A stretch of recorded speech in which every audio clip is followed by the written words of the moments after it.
Salute a tutti! Claudio il Cesare, che salì al Palatino di Roma nel 41 d.C. solo perché era rimasto l'unico discendente maschio della sua gens, era più vanitoso di una donna, poiché, come dice quasi ironizzando Plinio il Vecchio, era solito portare in bella evidenza la sardonice, una pietra preziosa che teneva come una spilla il manto sulle spalle. Quando questo diamante adornava il mantello di porpora del comandante, avvicinava anche un piccolo principe alla divinità di Marte, dio della guerra, rosso, anch'egli come il sangue.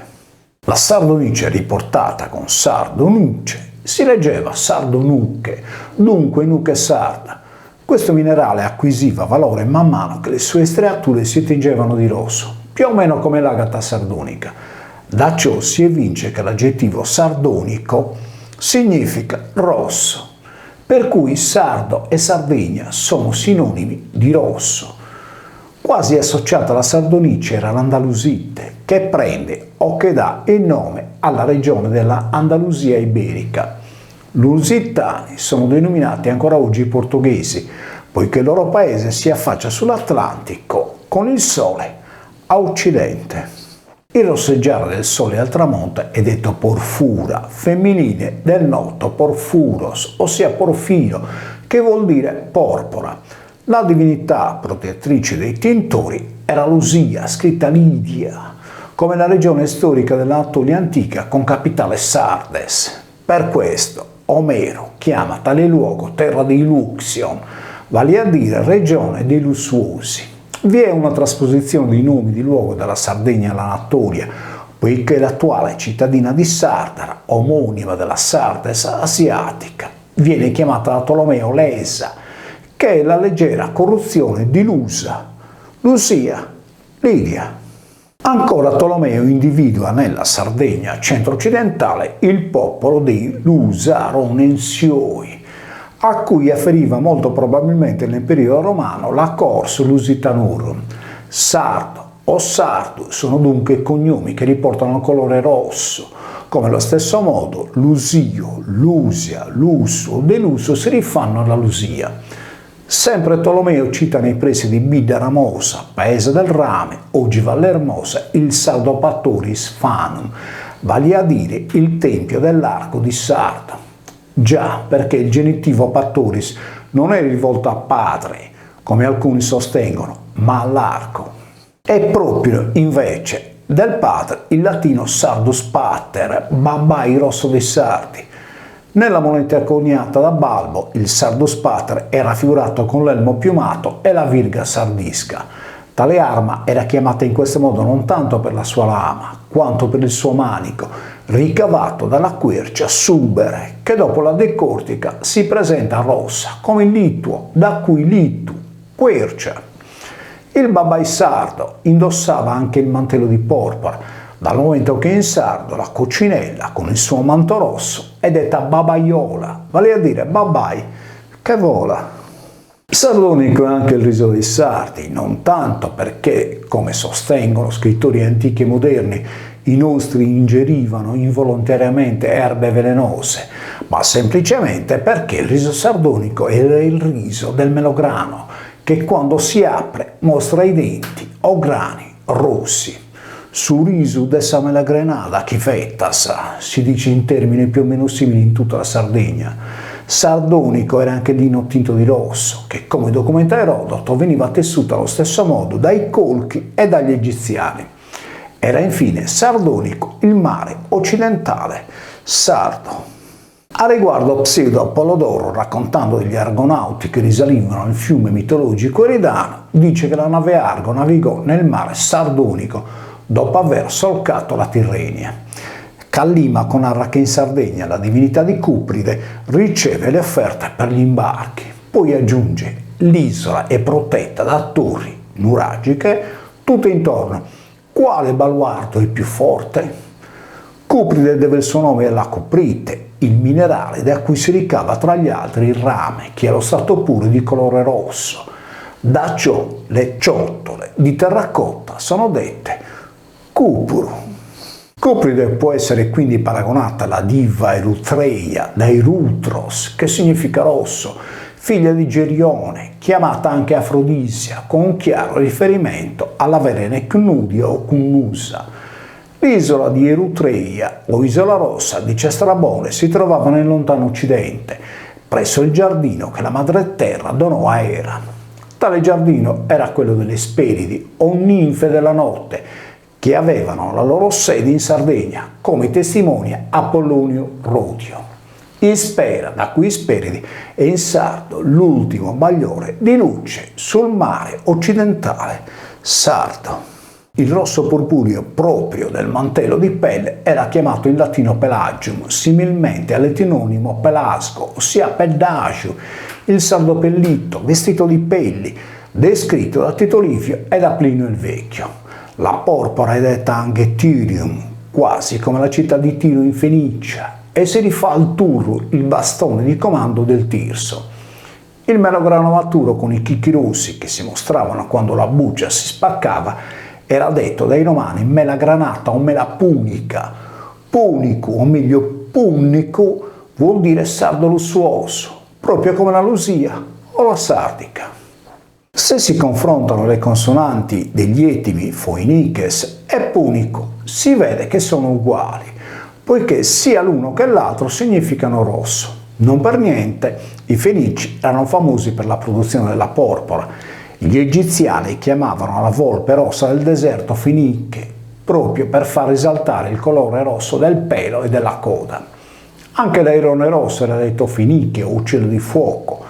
Questo volatile è chiamato in modo scientifico Ardea purpurea.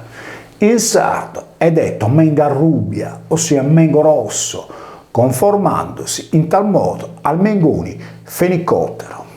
Il popolo flammingo deve il proprio etimone alla flamma e al mengo, così come il flamenco o ballo spagnolo.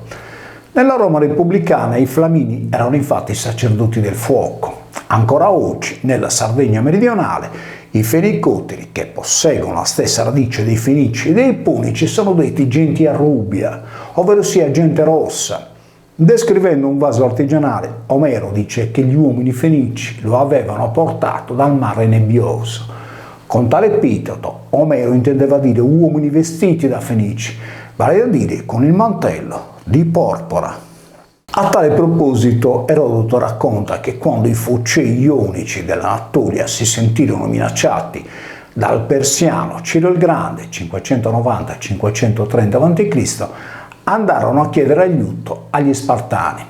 Il rappresentante dei focei fu un certo Pitterno, il quale, per mostrarsi a capo, indossò una veste di porpora. Ciononostante, gli Spartani decisero di non inviare soccorsi agli Ioni. Il toponimo Focea si rifà al sardo foche, ossia foce del fiume, dove nell'antichità era posto il porto fluviale. Erodoto segue a dire che i Focei decisero di lasciare la loro terra. Nelle loro lunghe traversate, continua Erodoto, i Focei scoprirono la Tirrenia e la città di Tartesso, stringendo amicizia con il re locale chiamato Argantonio. Non tollerando la schiavitù imposta da Ciro, i Focei decisero di riparare ad Alania, in Corsica, dove vissero in pace per diversi anni con le genti del luogo. In seguito però si diedero al ladrocinio e furono affrontati in acqua da turrini e cartaginesi nel mare di Sardegna. Attenzione, il mare sardo era quello sardonico occidentale, non il mare inferium o tirreno, dunque turreno orientale.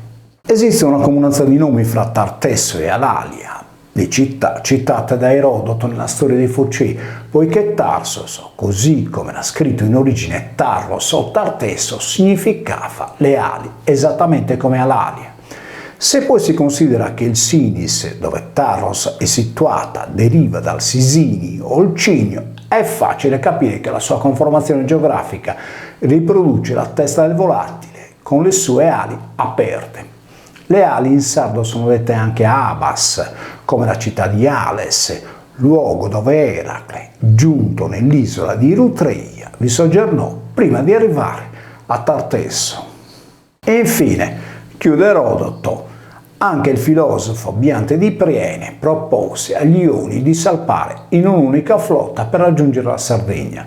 Stessa decisione fu presa da Eracle quando disse al suo amico Tespio: 7 dei tuoi figli rimangono a Tespio, 3 mandali a Tebe e ordina agli altri 40 di colonizzare la Sardegna. Con tali numeri è semplice capire che si parla della Pasqua, in cui 40 sono i giorni che intercorrono dall'equinozio di primavera al 1° di maggio. In tale giornata si festeggiano ancora oggi le grazie, in precedenza chiamate Cariti, di cui faceva parte la Musa Talia, oggi patrona di Olmedo, nel cui territorio è situato il sito megalittico di Monte Baranta. Nella versione di Diodoro Siculo, anche Iolao, nipote e amico di Eracle, giunse in Sardegna per colonizzarla, fondando la città di Olbia. Altri personaggi mitologici, quali Dedalo, giunsero in Sardegna per trovarvi la dimora eterna. Ciò era detto perché l'isola Rossa era considerata l'ultima terra occidente dove il sole andava a morire. A dimostrazione della presenza costante della Sardegna nella cultura ellenica, i letterati greci chiamavano i sardi la Sardegna in 11 modi diversi. Nelle traduzioni dal greco all'italiano, l'aggettivo sardonion, ossia sardonico, è il più utilizzato.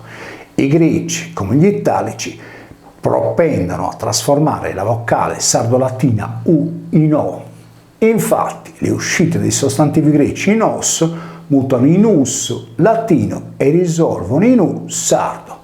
Talvolta anche all'interno delle nostre varianti sarde, ad esempio la domo campidanese chiude in o nel logudorese, come in domo. Attraverso la linguistica è possibile comprendere il lieve confine vocalico fra il suono chiuso della U e quello più aperto della O. Ad esempio, per una corretta etimologia del toponimo Ottieri, in italiano Ozieri, occorre mutare la O in U per definire il termine Utieri, da cui è facile risalire al Utiu, goccia.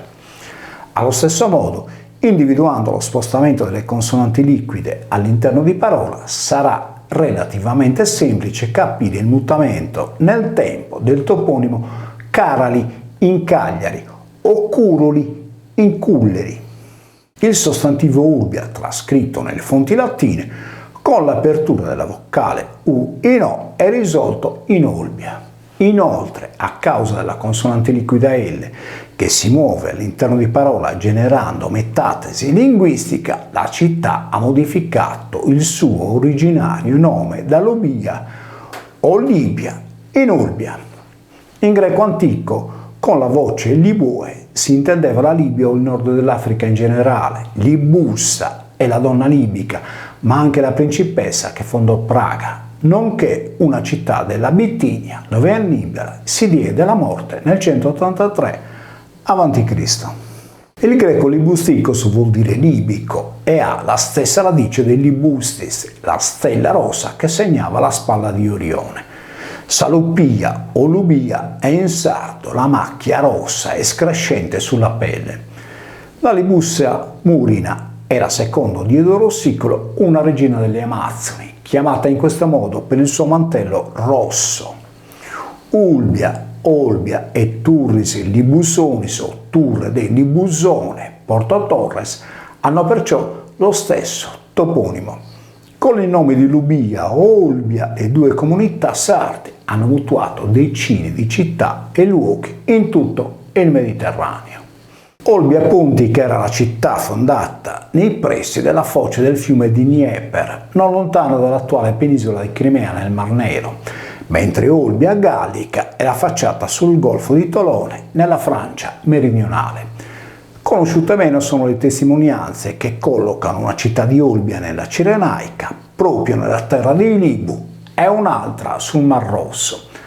Quest'ultima fu rinominata da Tolomeo II Arsinoe, dai monti Porfirites o della Porpora che dominavano la città di Ulbia scorreva un fiume di acqua calda che si riversava nel Mar Rosso.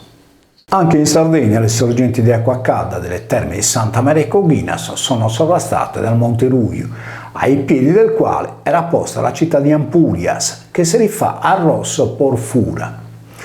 Olbia era una città universale, non una metonimica Olbios, felice, poiché rappresentava la trasposizione dal cielo sulla terra della stella rossa, oggi detta Betelgeuse, che segnava la spalla di Orione.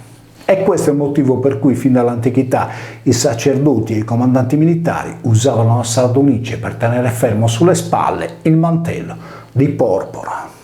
In memoria di Betelgeuse a noi sardi sono rimasti i cognomi Alluppiados, di Lupinu, Luminu o Obinu. Quest'ultimo traduce proprio la terra rossa. Il rotacismo invece muta la L in R, quando la pietra rossa del rubino si trasforma in lubino. Detto questo, ed evidenziando l'invidiabile posizione geografica delle città con un fertile entroterra, Olbia, incastonata come una prenda sardonica nel suo porto, non può essere stata fondata dai greci, semplicemente perché i sardi erano padroni del loro territorio. Saludos a tutti.